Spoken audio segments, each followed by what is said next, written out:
अस्सलाम वालेकुम। Chapter number 9 हमारा कंटिन्यू है केमिकल काइनेटिक्स, जिसमें हम डिस्कस करें factors affecting rate of reaction. कैसे कौन से फैक्टर्स हैं जो रिएक्शन के रेट को अफेक्ट करते हैं। इस टॉपिक में हमने 5 फैक्टर्स पे बात करनी है। Nature of reactant, concentration of reactant, surface area, radiation और टेम्परेचर। इनमें से nature of reactant, concentration of reactant और सरफेस एरिया, इसे हम लास्ट वीडियो में कवर कर चुके हैं। आज के वीडियो में हम कवर करेंगे रेडिएशन और टेम्परेचर के रेडिएशन और टेम्परेचर कैसे रिएक्शन के रेट को अफेक्ट करते हैं। तो अभी हम बात करने जा रहे हैं रेडिएशन के बारे में। ठीक है, रेडिएशन कैसे किसी भी रिएक्शन के रेट को अफेक्ट करता है। देखो, हर रिएक्शन के रेट को रेडिएशन से अफेक्ट नहीं करते।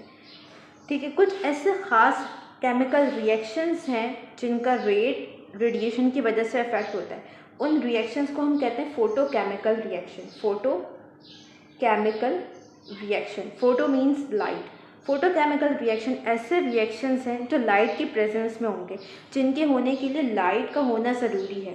लाइट रेज, ठीक है, रेडिएशन का होना ज़रूरी है। लाइट नहीं होगी तो ये रिएक्शंस नहीं हो सकते।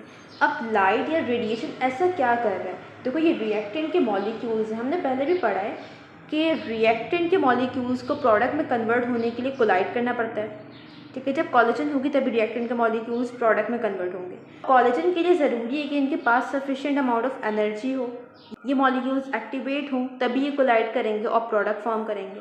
तो यहाँ पर रेडिएशन क्या करता है, जो रिएक्टेंट के मॉलिक्यूल्स हैं इनको एक्टिवेट करता है। जो एनर्जी रिएक्टेंट के मॉलिक्यूल्स को चाहिए कोलेजन के लिए, वो एनर्जी कौन प्रोवाइड करता है यहाँ पे, रेडिएशन। क्योंकि लाइट भी क्या है, as a form of energy. तो यहाँ पर इन रिएक्शंस के लिए जो एनर्जी चाहिए कोलेजन के लिए, वो रेडिएशन प्रोवाइड करता है, वो लाइट प्रोवाइड करती है।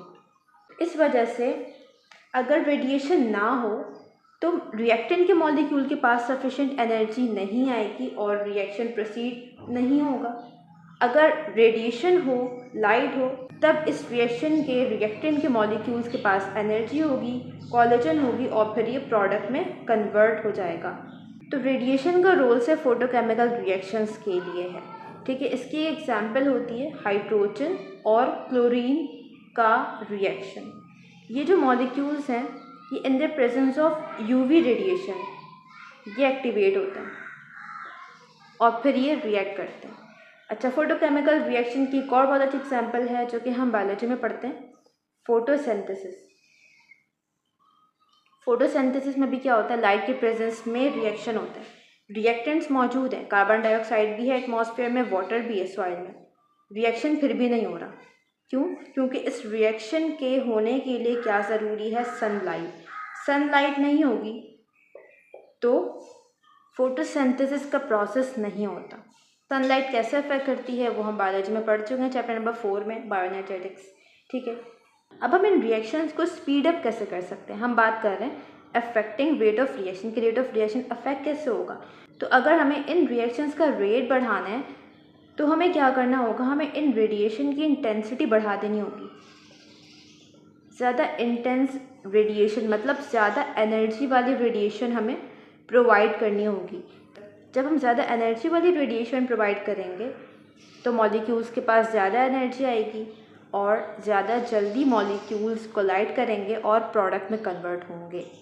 तो इस तरह से रेडिएशन की इंटेंसिटी इंक्रीज़ होगी तो रेट ऑफ रिएक्शन भी इंक्रीज़ होगा, और रेडिएशन की इंटेंसिटी अगर हमने कम कर दी तो रेट ऑफ रिएक्शन भी कम हो जाएगा। एक और टर्म इस हेडिंग में यूज़ हुआ है, zero order reaction. Zero order, अभी हमने ऑर्डर पढ़ा नहीं है, ठीक है, वहाँ पर भी बात आएगी। यहाँ पर बस शॉर्टली इसको समझ लो, ज़ीरो ऑर्डर रिएक्शंस कौन से होते हैं, ऐसे रिएक्शंस जिनका रेट रिएक्टेंट पे डिपेंड नहीं करता। हमने इससे पहले तक क्या पढ़ा कि रिएक्शन का रेट डिपेंड करता है रिएक्टेंट्स पे, जितना ज़्यादा रिएक्टेंट होगा उतना ज़्यादा रेट होगा। ठीक है, अब अगर बात हो ज़ीरो ऑर्डर रिएक्शन की, तो इसमें वो रिएक्शंस आएंगे जिनका रेट रिएक्टेंट पे डिपेंड नहीं करता, like photochemical reactions. Photochemical reactions में हाइड्रोजन भी मौजूद है, क्लोरीन भी मौजूद है। इसका अमाउंट हम कम करें या ज़्यादा करें, इससे रिएक्शन पे कोई फ़र्क नहीं पड़ेगा, क्योंकि रिएक्शन क्या है, फोटोकेमिकल रिएक्शन है। इसके लिए क्या चाहिए, इस रिएक्शन के होने के लिए क्या ज़रूरी है, रेडिएशन। रेडिएशन होगी तब ये रिएक्शन होगा, अदरवाइज़ नहीं होगा। तो यहाँ पर रिएक्टेंट की कंसंट्रेशन से रिएक्शन के रेट पर कोई फ़र्क नहीं आएगा। इसी वजह से इन रिएक्शंस को हम कहते हैं ज़ीरो ऑर्डर रिएक्शन। इसी तरह से फोटोसिंथेसिस भी है, कार्बन डाइऑक्साइड है, वाटर है, जितनी क्वांटिटी में भी हो, रिएक्शन उस वक्त तक नहीं होगा जब तक सनलाइट नहीं है। तो ये रिएक्शन भी रिएक्टेंट पर डिपेंड नहीं कर रहा। किस पर डिपेंड कर रहा है? सनलाइट पे।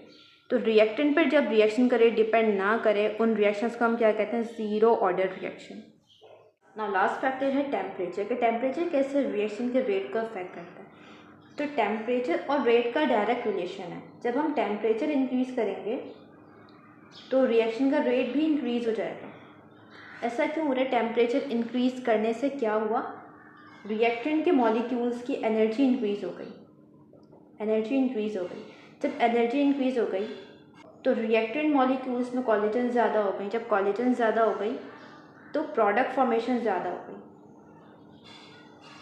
और जब प्रोडक्ट ज़्यादा बनने लग जाता है, इसका मतलब क्या है कि रिएक्शन का रेट इंक्रीज़ हो गया, रिएक्शन की स्पीड इंक्रीज़ हो गई, रिएक्शन स्पीड अप हो गया।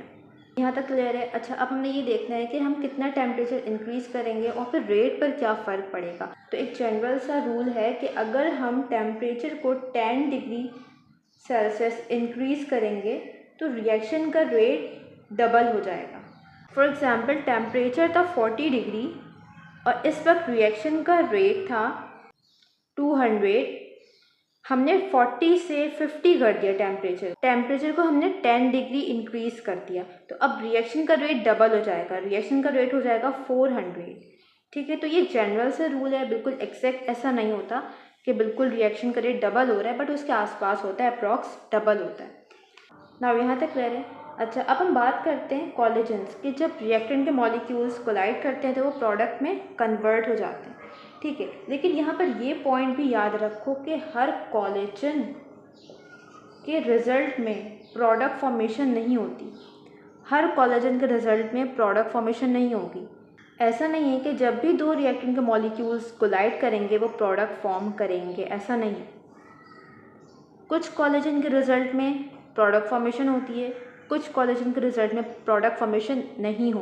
अब ऐसा क्यों हो रहा है कि कुछ कोलेजन के रिजल्ट में प्रोडक्ट फॉर्म हो रहा है और कुछ के रिजल्ट में नहीं हो रहा? तो यहाँ पर एनर्जी का रोल आता है। ठीक है, एनर्जी देखो, फॉर एग्जांपल एक रिएक्शन को होने के लिए, मतलब कि उसके रिएक्टेंट के मॉलिक्यूल्स को प्रोडक्ट में कन्वर्ट होने के लिए एनर्जी चाहिए 10 जूल।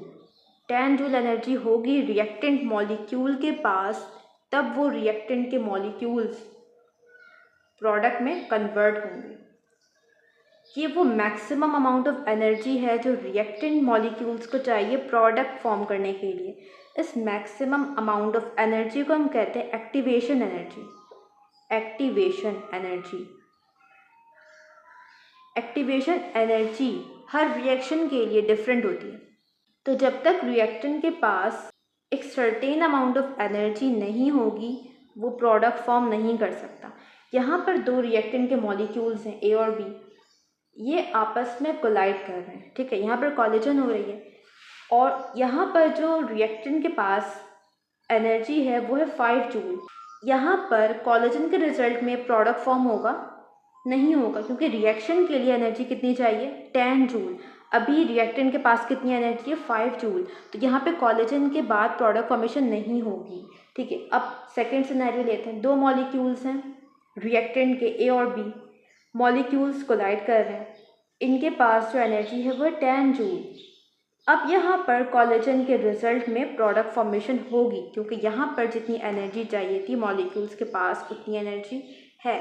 तो ये पॉइंट समझ आया कि हर कोलिजन के रिजल्ट में प्रोडक्ट फॉर्मेशन नहीं होती जब तक रिएक्टेंट के मॉलिक्यूल के पास एक्टिवेशन एनर्जी नहीं होगी, प्रोडक्ट फॉर्मेशन नहीं होगी। ठीक है, अब यहाँ पर ग्राफ बुक में गिवन है, इसे भी हम डिस्कस करते हैं। पहले ग्राफ समझो। ठीक है, हमने एक्स एक्सिस पे लिया है एनर्जी, काइनेटिक एनर्जी, और वाई एक्सिस पे हम ले रहे हैं नंबर ऑफ मॉलिक्यूल्स के कितने मॉलिक्यूल्स के पास एनर्जी है। ठीक है, फर्स्ट लाइन, ये जो फर्स्ट लाइन है ये हमने ड्रॉ की है एट टेम्परेचर T1, जब टेम्परेचर हमने रखा T1, और जो सेकेंड लाइन है ये वाली, ये हमने रखा है एट टेम्परेचर T2।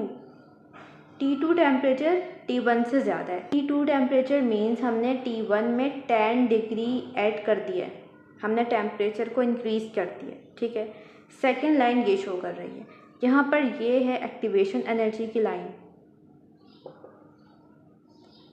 यहाँ पर क्या है, ये क्या शो कर रहा है, एक्टिवेशन एनर्जी। अब ये देखो फर्स्ट लाइन जो कि हमने ड्रॉ की है एट टेम्परेचर T1, ये क्या शो कर रहा है, ये हमें बता रहा है कि एवरेज काइनेटिक एनर्जी, ठीक है, एवरेज काइनेटिक एनर्जी बहुत से मॉलिक्यूल्स के पास है, लार्ज नंबर ऑफ मॉलिक्यूल्स हैं जिनके पास एवरेज काइनेटिक एनर्जी है। बट जब हम बात करते हैं एक्टिवेशन एनर्जी की, तो इस लाइन को देखो, फॉलो करो यहाँ तक, सिर्फ इतने मॉलिक्यूल्स के पास एक्टिवेशन एनर्जी है। एवरेज काइनेटिक एनर्जी बहुत से मॉलिक्यूल के पास है, लेकिन एक्टिवेशन एनर्जी बहुत कम मॉलिक्यूल के पास है, सिर्फ इतने मॉलिक्यूल्स हैं जिनके पास एक्टिवेशन एनर्जी है। इट मीन्स सिर्फ यही मॉलिक्यूल्स प्रोडक्ट फॉर्मेशन कर सकते हैं। अब सेकंड लाइन को देखो जो कि हमने ड्रॉ किया टेम्परेचर T2 टेम्परेचर ज़्यादा है।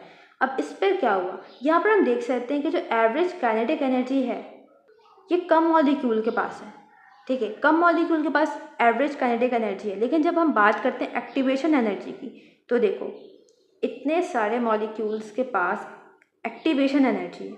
इसका मतलब है कि इतने सारे मॉलिक्यूल्स हैं जो कि प्रोडक्ट फॉर्मेशन कर सकते हैं।